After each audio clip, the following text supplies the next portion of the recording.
Hello Udaipur, नमस्कार, सत श्री अकाल, आदाब। आप सभी लोगों का हार्दिक स्वागत और अभिनंदन है हमारे चैनल पर। और आप लोग देख रहे हैं Udaipur mirror. Thank you so much आपका हमारे शो को इतना प्यार देने के लिए। जो प्यार हमारे शो को आप लोगों ने दिया है, बहुत से लोगों ने हमें कहा है कि आपके शो से हमें बहुत सारी एनर्जी मिलती है, बहुत सारी प्रेरणा मिल रही है, हम लोग काफी इंस्पायर हो रहे हैं और हमें पता लग रहा है हमें लाइफ में आगे किस तरफ बढ़ना चाहिए। तो धन्यवाद आप सभी का शो को इतना प्यार देने के लिए। बढ़ते हैं आगे की तरफ। आज के शो में बढ़ते हैं आगे। हमारे पिछले गेस्ट ने आपको बहुत सारी इंस्पिरेशन दी थी, तो चलिए बढ़ते हैं आगे शो में और मिलते हैं आज के हमारे गेस्ट से। जानते हैं इनका नाम क्या है, इन्होंने इनकी स्कूलिंग कहां से करी है, इन्होंने कॉलेज कहां से पास आउट किया है और इनका प्रोफेशन क्या है। नमस्कार, मेरा नाम चक्रवर्ती सिंह राव है। मेरा जन्म 21 जुलाई 1984 को पाली जिले के सारडी कस्बे में हुआ।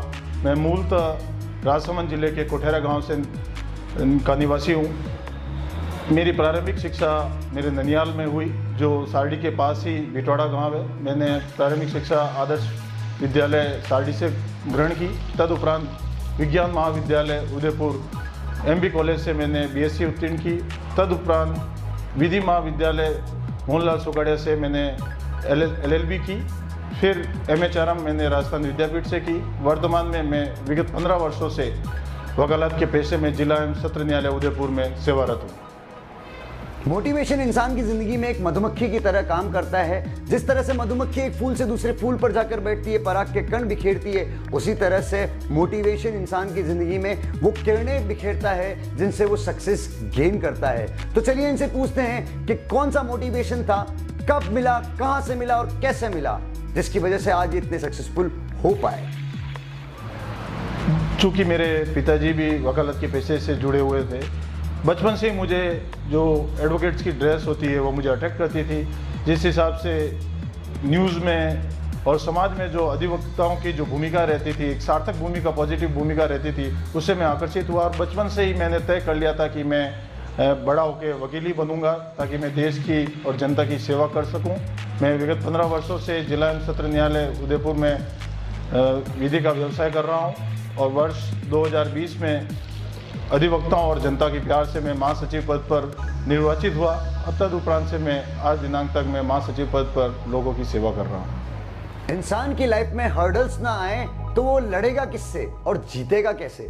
तो इसी के साथ चलते हैं, जानते हैं इनकी लाइफ में ऐसी कौन सी हर्डल्स थी जिनकी वजह से उसको पार किया और आगे बढ़ गए सक्सेस की तरफ। तो गाइस, जानते हैं कौन सी हर्डल्स थी और कैसे इन्होंने उसको ओवरकम किया।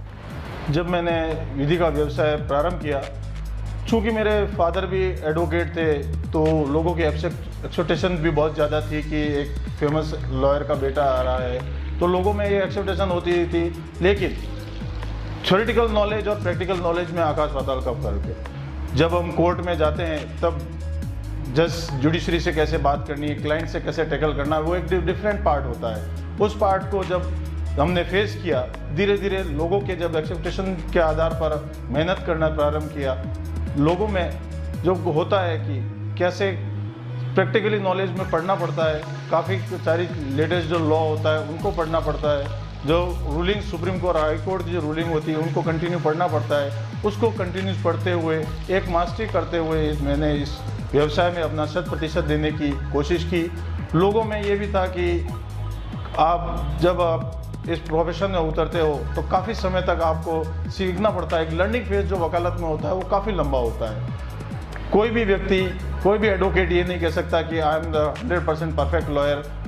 डे बाय डे इसमें लर्निंग करनी पड़ती है, इसमें पढ़ना पड़ता है, नए नए जो साइटेशन आते हैं, नए नए लॉ आते हैं, उसको पढ़ना पड़ता है।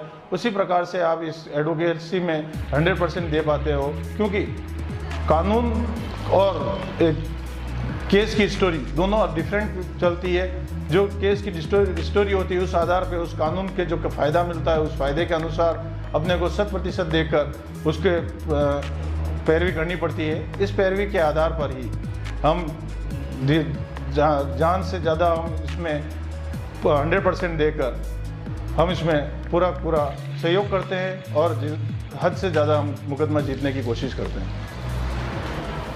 इंसान अपनी जिंदगी में अपने इतिहास से सीखता है और आज हम जो आपको बता रहे हैं वो आने वाले भविष्य के लिए एक इतिहास है। इसी के साथ बढ़ते हैं आगे की तरफ। हम जानना चाहते हैं कि ये युवाओं को क्या मैसेज देना चाहते हैं, इस समय के युवाओं को जो दिशा भ्रमित हो चुके हैं और कहीं ना कहीं उनको इसकी जरूरत है। यूथ के लिए मेरा मैसेज ये है कि आजकल के जो युवा है, आजकल की लाइफ जो फास्ट गोइंग लाइफ हो गई है, लोगों को इंस्टेंट रिलीफ चाहिए, इंस्टेंट पैसा चाहिए, इंस्टेंट ग्रोथ चाहिए। पर लाइफ में एक चीज़ ये, एक सो मोटो ये एक सिद्धांत है कि बिना मेहनत के आपको कुछ नहीं मिल सकता है। आपको अगर मोती ढूंढना है तो सागर की गहराई में कूदना ही पड़ेगा।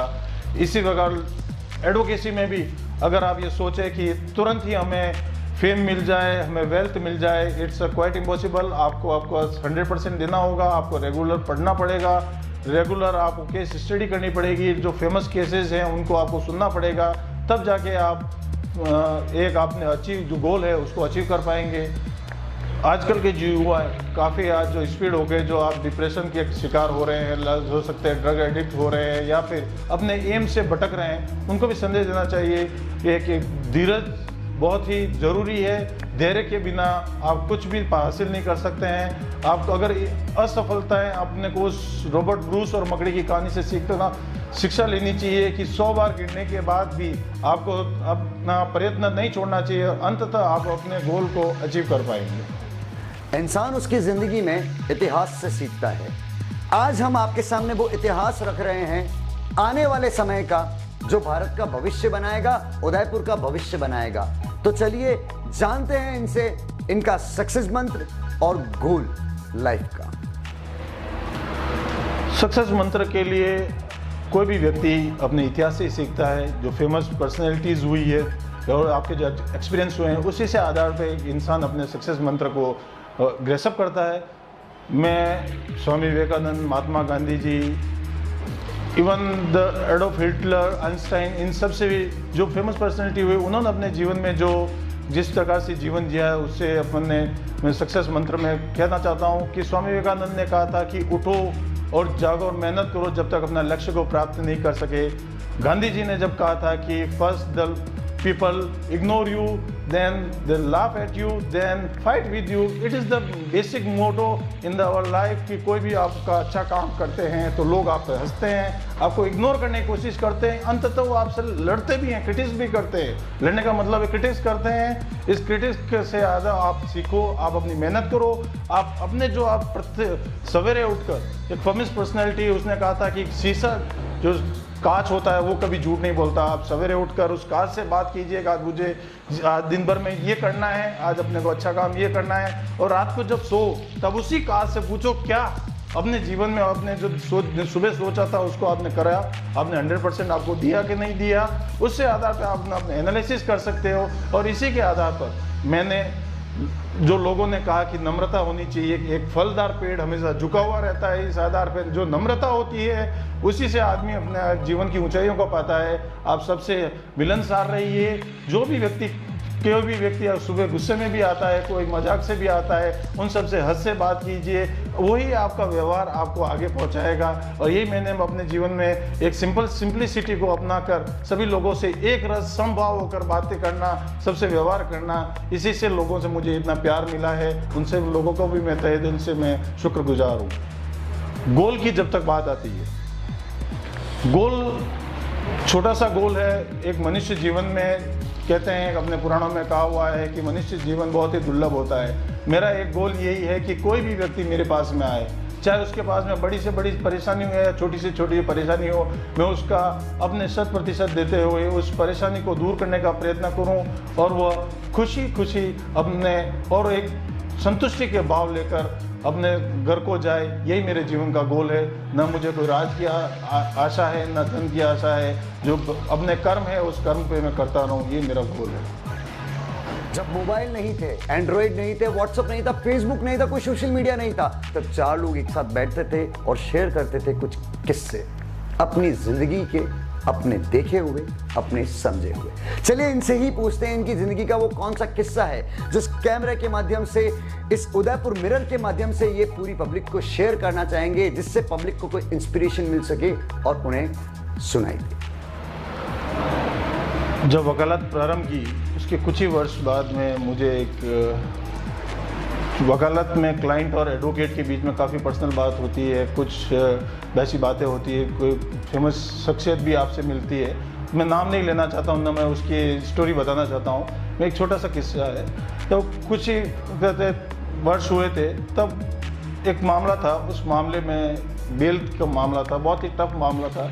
उसमें मैंने मेहनत की और उसमें बेल हुई। वो व्यक्ति मेरे से कम 30 वर्ष बड़ा होगा, लेकिन जो खुशी के आंसू थे, और जब उसकी बेल ग्रांट हुई तो वो आके वो मेरे पैर छूना चाह रहा था। तब मुझे एहसास हुआ कि वकालत का पैसा कोई फेम के लिए या पैसे के लिए नहीं है। आप लोगों की क्या जो सेवा कर सकते हो, आप जो असंभव को संभव प्रयत्न का जो प्रयत्न करते हो, वो ये है। और वो जो उस क्लाइंट के जो आंसू थे, और जो इतना बड़ा और इतना फेमस पर्सनैलिटी होने के बाद भी वो मुझे इस तरह से झुककर अभिवादन करा था, मुझे लाइफ में एक मोटिव मिला और एक मुझे चेंज, मेरा लाइफ में चेंज हुआ कि आपके पास में कोई भी व्यक्ति आओ, उस व्यक्ति के लिए आप जिस प्रकार से आप मेहनत करते हो वही आपका सबसे बड़ा धन है।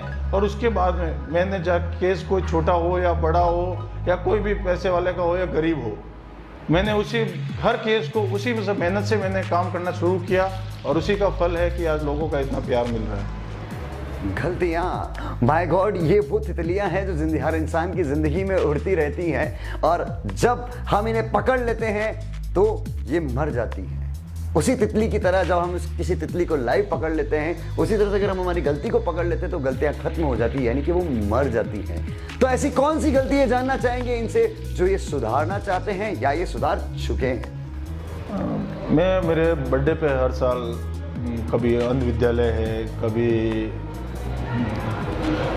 मूक बधिर विद्यालय है, या फिर अनाथ आश्रम है या वृद्धा आश्रम है। मैं मेरे बर्थडे पे हर समय उनके साथ ही बर्थडे मनाता हूँ, वहाँ पे भोजन करता हूँ। लेकिन कोरोना महामारी के कारण और कोरोना प्रोटोकॉल के कारण पिछले 2 बर्थडे में उनके साथ नहीं मना सका। ये मेरा एक रिग्रेशन भी है, और मैं सोचता हूँ अगर कोरोना नहीं होता, मैं वापस टाइम बैक में जाके, अगर कोरोना नहीं होता तो मैं मेरे जो 2 बर्थडे उनके साथ नहीं मना पाया, मैं वो मनाना चाहता हूँ। और मेरी दिली इच्छा है, होप सो अगर कोरोना ख़त्म हो जाएगा तो अगले साल उन्हीं के साथ मैं अपना बर्थडे मना पाऊँगा। आप ये सोच रहे होंगे मैं क्या कर रहा हूँ, ये वो वैक्सीन है जो कोरोना की वजह से लगाई जाती है भाई साहब। तो आप सभी लोगों से मैं कहना चाहता हूँ वैक्सीन ज़रूर लगवाएं, और जानना चाहते हैं कोविड अपडेट्स के बारे में, इनका क्या कहना है, कोविड के बारे में पब्लिक को क्या संदेश देना चाहते हैं। मेरे महासचिव बनने के 3 महीने बाद ही ये कोरोना महामारी पूरे विश्व में फैल चुकी थी। तब कोर्ट्स बंद हो गई थी, स्पेशल कोर्ट चल रही थी, तब लोग आ रहे थे, भीड़ भी थी। तब हमने कोर्ट में सोशल डिस्टेंसिंग का पूरा पालन कराया, कंपल्सरी कर दिया कि कोई भी व्यक्ति, चाहे अधिवक्ता हो, पुलिस अधिकारी हो, नॉर्मल क्लाइंट हो, बिना मास्क इस कोर्ट में नहीं आ पाएगा। प्रॉपर हम लड़ झगड़ के जहाँ से भी होता, उस समय मास्क की भी किल्लत हो गई थी, हाइपोक्लोराइड की भी किल्लत हो गई थी, इवन सैनिटाइज भी नहीं मिला था। हम लड़ झगड़ से, सिस्टम से लड़ झगड़ के हमने यहाँ पे प्रॉपर सैनिटाइजेशन कराया, मास्क वितरित कराए। तब उस समय हमारी 0.1% से भी ज़्यादा हमने डेथ रेट थी। हमने अधिवक्ताओं में भी जागरूकता लाई, जो प्रॉपर सोशल डिस्टेंसिंग रखा। क्लाइंट्स भी अवेयर हो गए कि हमें बिना मास्क हमें नहीं जाना चाहिए। हम बातों बातों में भी कहते हैं कि बिना मास्क नहीं लगाओगे तो हम आपका काम नहीं करेंगे। उसके बाद जब वैक्सीनेशन चालू हुआ, तब अगर हो सके तो, अगर ये बात अगर गलत नहीं होगी तो एडवोकेट फर्टिनिटी में उदयपुर बार एसोसिएशन पहली ऐसी बार एसोसिएशन होगी तब कि वैक्सीनेशन के कैंप कराए, सिस्टम से लड़े, सरकार से लड़े, हमें वैक्सीन चाहिए। कोर्ट उस समय फुल फ्लैश चालू थी, और उस समय जब कोरोना सेकेंड वेव में जब पीक पे था, तब हमने मैक्सिमम वैक्सीनेशन करवाया। अभी मैं लोगों से अपील करना चाहता हूं कि कोरोना कम हुआ है, गया नहीं है, प्रॉपर वैक्सीनेशन कराते रहिए, जब हो सके तब मास्क पहनिए, सोशल डिस्टेंसिंग का प्रयोग करें, फिजिकल टच से दूर रहें, तो तभी इस कोरोना महामारी पर हम विजय प्राप्त कर सकेंगे। कोई भी बीमारी परमानेंट नहीं है, अंततः हम विजय करेंगे, ये मेरा संदेश है। माय गॉड, जितना प्यार आपने हमारे शो को दिया है मुझे तो बर्दाश्त ही नहीं हो रहा। मुझे लग रहा है मैं कहाँ पहुँच चुका हूँ। आप लोगों का धन्यवाद इस शो को इतना प्यार देने के लिए। और मैं आपसे ये कहना चाहता हूँ कि लास्ट तक आई गए तो घंटी के वाला बटन दबा के देना और सब्सक्राइब करते हुए चले जाना, क्योंकि अगर आप सब्सक्राइब करोगे तो अगली बार मैं किसी और अच्छी हस्ती को लेके आऊँगा। तो आप लोगों के लिए उदयपुर मिरर हमेशा हाजिर है और मिलते हैं अगले एपिसोड में एक शानदार हस्ती से। फिर मिलेंगे। Thank you.